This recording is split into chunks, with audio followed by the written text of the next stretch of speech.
என்னென்னா இந்த வீட்டில் ஃபுல்லாக பைப் ஃபுல்லாக பாசம் அடைச்சிக்கிச்சுங்கண்ணே. பாசானா வருது, குளிக்க முடியல தம்பி, துணியை வச்சு சுற்றி தான் நாங்கள் குளிச்சுக்கிட்டு இருக்கோம் தண்ணி சுத்தப்படுத்தி அப்படின்னு சொன்னாங்க.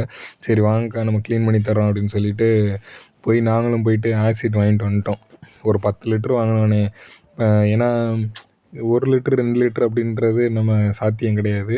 ஒரு 10 லிட்டர் வாங்கினோம். இதுக்கு பெருசாக கையிலலாம் பட்டுச்சுன்னா பெரிய பாதிப்பு இருக்காது, எரியும். ஆனால் தண்ணி வச்சு கழுவுனீங்கன்னா இது ஒன்றும் பண்ணாது.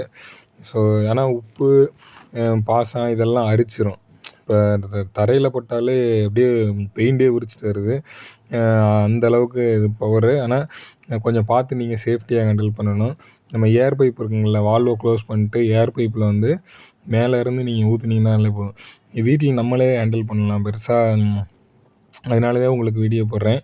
நீங்களே இது ஹேண்டில் பண்ண கொஞ்சம் சேஃப்டியாக ஹேண்டில் பண்ணணும், அவ்வளோதான். எங்கள்கிட்ட நீங்கள் மாஸ்க்கு இதெல்லாம் போட்டுங்க. நானுமே மாஸ்க் போட்டிருக்கணும். மாஸ்க் இல்லை, சரின்ட்டு நாங்களும் வாங்க மறந்துட்டோம் அப்படின்ட்டு நாங்கள் போடல. நீங்கள் கொஞ்சம் மாஸ்க்கு இதெல்லாம் போட்டு, ஏன்னா மூக்கில் ஏறும். அதனால தான் ஒரு 1 மணி நேரம் அப்படியே விட்டுருங்க.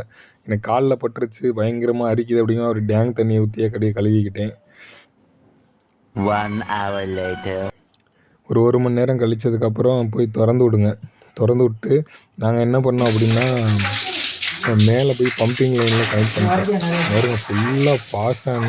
இப்போ பாசம் அந்த குபீர்னு விழுவும்போது அவ்வளோ பாசம் இருந்துச்சு. ஸோ எல்லாத்தையும் நாங்கள் க்ளீன் பண்ணி கொடுத்துட்டோம். அப்புறம் தண்ணியும் நல்லா ப்ரெஷராக வந்துச்சு. ஃபுல்லாக பாசம் அடைஞ்சிக்கிட்டு அவங்களுக்கு பெரிய சிக்கலாக இருக்குன்னு சொல்லி நாங்கள் ஃபுல்லாக எல்லாமே எல்லாம் எடுத்து கொடுத்துட்டோம். ஸோ நீங்களும்